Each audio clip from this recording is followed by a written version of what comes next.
Hi students, this is just a little tutorial to help you to complete your surface area assignment on MobyMax.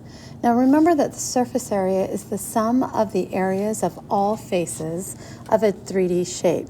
Right here we have a rectangular prism. It has two bases that are rectangles and then four rectangles surrounding it. In order to find the surface area, we have got to find the area of each of those faces. There's a little shortcut that we taught you, and that is simply to draw a Y. And on that Y, you're going to put each of the side measurements of that prism. Now, when we do that, it's almost like finding these three lengths here. And with that, we're going to be able to find the surface area.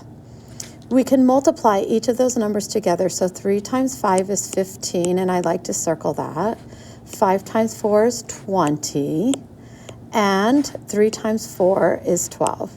Now, those are the areas of 3 of the sides of the prism.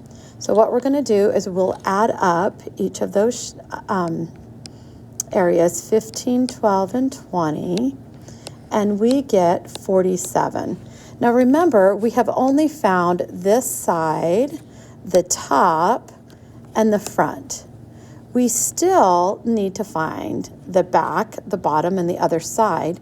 And an easy way to do that is to take this 47 area, and if we multiply that by 2, that will give us 94. So the total square footage of this rectangular prism is 94 feet squared. You can do this for any of these rectangular prisms on MobyMax.